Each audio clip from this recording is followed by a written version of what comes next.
प्रिय बच्चों, आज मैं कक्षा 9 एवं 10 के लिए व्यावहारिक लेखन के अंतर्गत निबंध लेकर उपस्थित हूँ।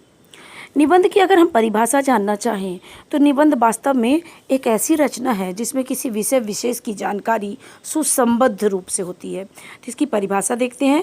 एक ऐसी रचना जिसमें भाव, घटना, विचार आदि को एक सूत्र में पिरोकर सधी कसी भाषा में व्यक्त किया जाता है, निबंध कहलाती है।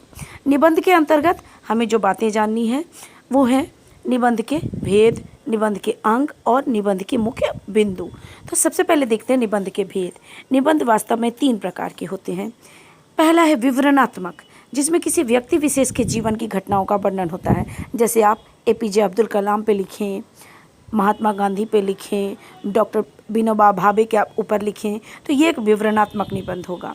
उसके बाद आता है विचारात्मक निबंध। विचारात्मक निबंध के अंतर्गत किसी विषय विशेष पर जब आप उसमें मानव जीवन विशेष था विवरणात्मक में, जबकि विचारात्मक में विशेष विषय पर जब विचार व्यक्त किए जाते हैं सुसंबद्ध रूप से। जैसे अगर आप ग्लोबल वार्मिंग के बारे में लिख रहे हैं, वैश्वीकरण ग्लोबलाइजेशन के बारे में लिख रहे हैं, तो इस पे जो बातें होंगी वो क्रमबद्ध होंगी, तो वो विचारात्मक निबंध होगा।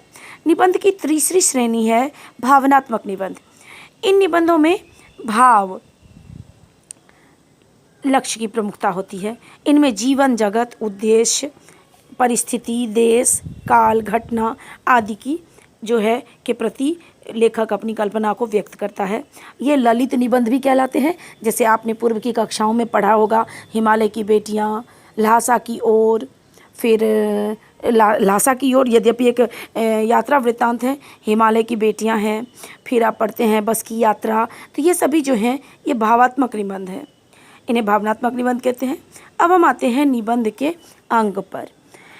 तो निबंध के मुख्य अंग, तो निबंध के मुख्य अंगों में जब हम देखेंगे तो सबसे पहले आप जानिए कि निबंध के 3 अंग होते हैं। सबसे पहला है भूमिका या प्रस्तावना, फिर है विषय वस्तु, फिर है उपसंहार।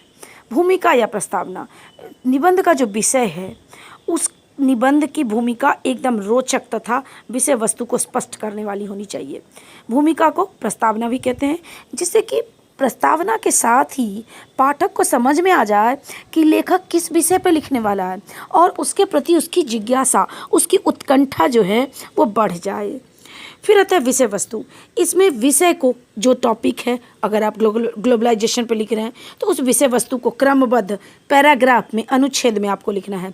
और उसके बाद आता है उपसंहार। यह है निष्कर्ष, कंक्लूजन जिसे कहते हैं।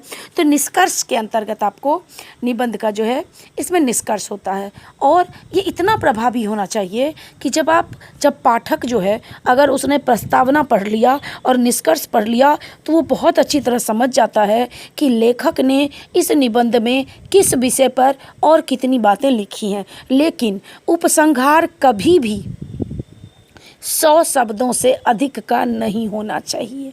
इस बात का ख्याल रखा जाना चाहिए कि उसमें अधिकतम 100 शब्द हों।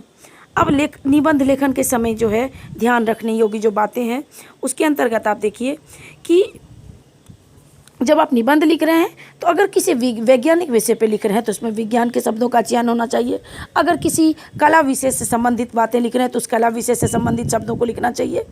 छोटे छोटे सुव्यवस्थित और सुसंगठित वाक्य का प्रयोग करना चाहिए। इससे वर्तनी की अशुद्धियों से भी बचा जा सकता है और भाव की गहनता को हल्का किया जा सकता है।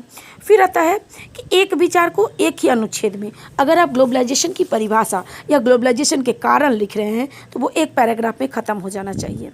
फिर है कि आपकी शैली सरल हो और प्रभावशाली हो, क्योंकि अगर शैली प्रभावशाली नहीं होगी तो पाठक को उसमें रुचि नहीं होगी और फिर वो निबंध सही उचित उद्देश्य को प्राप्त नहीं कर पाएगा। फिर आता है कि शुद्ध एवं स्पष्ट प्रवाहपूर्ण भाषा का प्रयोग। अब रुक रुक के लिखेंगे, 2 शब्दों के बीच में बहुत अधिक अंतर होगा तो वो उचित नहीं होगा।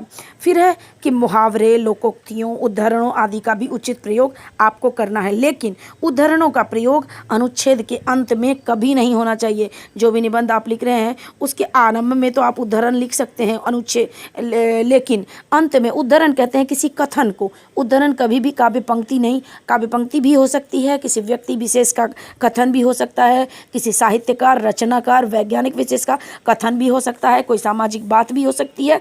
तो इस प्रकार से जब आप निबंध लिखते हैं तो आपका निबंध सदैव तार्किक एवं समुचित उद्देश्य को प्राप्त करता है। आप इस बात को ध्यान में रखें और इसके आधार पर मैं आप लोगों से कहती हूँ कि मैं आपको एक काम दे रही हूँ, आप एक निबंध लिखें। आपका विषय हो वैश्वीकरण, ग्लोबलाइजेशन अंग्रेजी में जैसे कहते हैं, तो आपको ग्लोबलाइजेशन पे एक निबंध लिखना है। Thank you.